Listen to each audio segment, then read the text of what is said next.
금융위원회가 국내 증권형 토큰 발행 및 유통 로드맵을 공개할 전망입니다. 금융위원회, 금융감독원, 한국거래소, 한국예탁결제원, 자본신장연구원은 오는 6일 증권형 토큰 발행 및 유통 체계 정비 방향을 논의하는 세미나를 개최할 예정입니다. 한국은행이 암호화폐 국내 신규 발행을 허용할 필요가 있다고 주장했습니다. 또한 한은은 스테이블 코인에 대해 통화 당국인 중앙은행의 감리 관독 역할이 필요하다고 강조했습니다. 카카오뱅크와 암호화폐 거래소 코인원이 실명 확인 입출금 계좌 계약을 체결했습니다.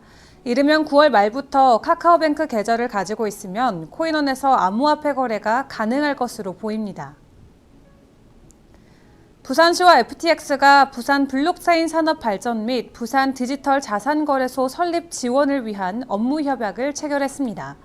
이번 협약에 따라 부산시와 FTX는 블록체인 분야의 다양한 사업과 부산 디지털 자산거래소 설립 추진에 힘을 모을 계획입니다. 블록체인 및 핀테크 전문기업 두나무가 2022년 상반기에 대한 반기 보고서를 공개했습니다. 두나무는 2022년 2분기 연결 기준 순손실 340억 원을 기록하며 적자로 전환했습니다. 시카고 상품거래소 그룹이 비트코인 유로 및 이더리움 유로 선물 계약 거래를 시작했습니다. CME 그룹은 계약당 5비트코인 그리고 50 이더리움 규모의 유로화 표시 비트코인과 이더리움 선물 계약을 시작했다고 밝혔습니다.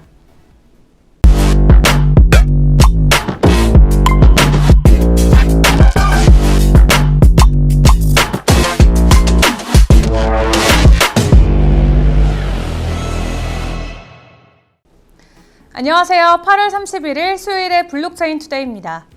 암호화폐 시장의 변동성이 커지는 가운데 시장은 독일의 8월 인플레이션 데이터를 주목하고 있습니다.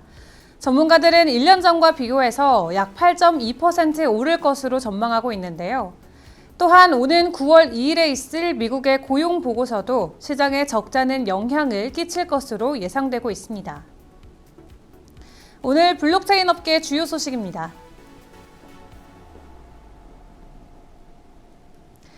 금융위원회가 국내 증권형 토큰 발행 및 유통 로드맵을 공개할 전망입니다.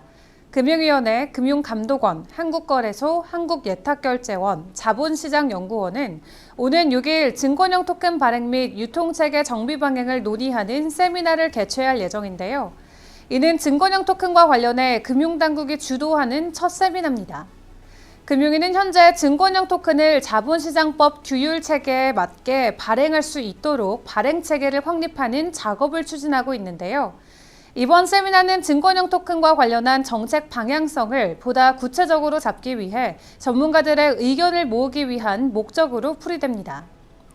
세미나를 주최한 자본시장연구원은 증권형 토큰의 발행과 유통은 다양한 측면에서 자본시장의 혁신을 가져올 것으로 기대되고 있지만 아직 관련 규율 체계가 완비되지 않아서 규제 공백이나 투자자 피해에 대한 우려도 제기되고 있다고 전했는데요. 이번 세미나를 통해 국내 자본시장의 혁신과 국제적 경쟁력을 강화할 것으로 업계 기대를 모으고 있습니다. 한국은행이 암호화폐 국내 신규 발행을 허용할 필요가 있다고 주장했습니다. 한은은 유럽 암호화폐 시장 법률안에 국문 번역본을 출간하면서 이같이 밝혔는데요. 또한 스테이블코인에 대해서는 통화당국인 중앙은행의 관리 감독 역할이 필요하다고 강조했습니다. 한은은 국내에서는 암호화폐 ICO를 금지하고 있지만 국내 거래소를 통한 거래에는 규제가 없다면서 이에 따라 국내 업체들이 해외 현지 법인을 설립해서 신규 암호화폐를 발행한 이후에 이를 국내 거래소에 상장하는 방식으로 규제를 우회하고 있다고 지적했습니다. 또한 향후 디지털 자산 기본법 제정 시 국내 암호자산 ICO를 제도적으로 허용할 필요가 있다면서 관련 산업 발전 및 투자자 보호장치 마련이 가능해지는 효과도 기대 가능하다고 주장했습니다. 뿐만 아니라 한은은 최근 루나와 테라 사태로 이용자의 피해가 컸던 점을 고려할 때 스테이블 코인에 대해 미카 수준의 규제를 채택할 필요가 있다고 진단했는데요. 때문에 디지털 자산 기본법 제정 시 통화당국인 한국은행의 스테이블 코인에 대한 역할과 책임이 명시되도록 할 필요가 있다고 강조했습니다. 카카오뱅크와 암호화폐 거래소 코인원이 실명 확인 입출금 계좌 계약을 체결했습니다. 이르면 9월 말부터 카카오뱅크 계좌를 가지고 있으면 코인원에서 암호화폐 거래가 가능할 것으로 보이는데요. 이에 대해 카카오뱅크 관계자는 코인원과 최근 계약한 것은 맞으나 추후 절차가 많이 남아있기 때문에 구체적으로 확정된 부분은 없다고 설명했습니다. 암호화폐 거래소는 워너마켓을 운영하려면 은행으로부터 실명 확인 입출금 계좌를 받아야 하는데요. 앞서 코인원은 농협은행과 지난 3월 실명 계좌 1년 재계약을 맺은 바 있습니다. 또 암호화폐 거래소들은 실명 계좌 계약과 관련해서 금융당국의 141은행 원칙을 암묵적으로 따르고 있는데 이에 따라 업계에서는 코인원이 농협은행과의 계약을 곧 해지할 것으로 예상하고 있습니다. 부산광역시가 글로벌 암호화폐 거래소인 FTX와 부산 블록체인 산업 발전 및 부산 디지털 자산 거래소 설립 지원을 위한 업무 협약을 체결했습니다. 이번 협약에 따라 부산시와 FTX는 부산을 글로벌 디지털 금융도시로 발전시키기 위해 블록체인 분야의 다양한 사업과 부산 디지털 자산 거래소 설립 추진에 힘을 모을 계획인데요. 부산시는 부산 디지털 자산 거래소 설립을 위해서 FTX의 기술과 인프라를 지원받고 FTX는 부산 지역 대학들과 연계한 블록체인 기반의 다양한 사업을 공동 추진해서 부산 블록체인 산업 육성을 위해 협력할 예정입니다. 이에 대해 에이미 우 FTX 투자부문 대표는 내년에 FTX 한국지사를 부산에 설립할 예정이며 이를 통해 부산이 아시아의 디지털 금융 허브 도시로 성장할 수 있도록 FTX가 적극 협조하겠다고 밝혔는데요. 또한 박형준 부산시장은 이번 협약으로 부산을 블록체인 특화 도시로 조성해서 지역 경제의 새로운 성장 동력을 확보할 것이라고 전했습니다. 블록체인 및 핀테크 전문 기업인 두나무가 2020년 상반기에 대한 반기 보고서를 공개했습니다. 두나무는 2022년 2분기 연결 기준 순손실 340억 원을 기록하면서 적자로 전환했는데요. 이는 최근 암호화폐 시장의 약세장으로 인한 거래량 감소 때문으로 풀이가 됩니다. 또 두나무는 2분기 매출 3,581억 7,328만 원, 영업이익 2,781억 7,546만 원, 당기순 손실 340억 2,505만 원을 기록했다고 밝혔는데요.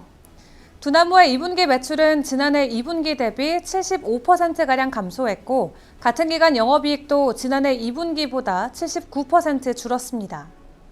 이와 관련해 두나무 관계자는 거래량이 감소하면서 매출의 대부분인 수수료 매출이 줄었다면서도 거래량 수치는 공개할 수 없다라고 전했는데요. 또한 암호화폐 가격이 전반적으로 하락했다면서 이에 따라 두나무가 보유한 암호화폐 가격이 내려가면서 암호화폐 손실이 늘어났다고 설명했습니다. 세계 최대 파생 상품 거래소인 시카고 상품거래소 그룹이 비트코인 유로와 이더리움 유로 선물 계약 거래를 시작했습니다. CME 그룹은 계약당 5 비트코인, 50 이더리움 규모의 유로화 표시 비트코인과 이더리움 선물 계약을 시작했다고 밝혔는데요. 두 계약 모두 현금 결제 방식으로 CME에 상장되며 각각 CME-CF 비트코인 유로 기준금리, CME-CF 이더 유로 기준금리에 기초합니다. 이와 관련해 CME 그룹 주식 및 FX 상품 글로벌 책임자 팀 맥코트는 새로운 비트코인 유로와 이더리움 유로 선물 계약의 출시는 기존의 미국 달러 표시 비트코인 및 이더리움 선물 계약에서 볼 수 있었던 강력한 성장과 깊은 유동성을 기반으로 한다고 전했는데요. 또한 그는 미국 안팎의 기관 고객들에게 시가총액 기준으로 가장 큰 두 암호화폐에 대한 거래와 해지 노출을 할 수 있는 더 정확하고 규제된 도구를 제공할 것이라고 덧붙였습니다. 암호화폐 마켓 분석가 윌 클레어멘트에 따르면 그레이스케일 비트코인 투자 신탁이 33.3%의 마이너스 프리미엄을 기록하고 있다고 합니다. 사상 최고 마이너스 프리미엄의 기록인데요. 이는 GBTC가 비트코인 현물 가격 대비 33.3% 낮은 가격에 거래되고 있다는 의미로 풀이가 됩니다. 보다 자세한 비트코인 전망과 차트 분석은 정오에 방영되는 블록체인 투데이 플러스에서 함께하겠습니다. 그럼 소통의 시간대 만나요. 안녕.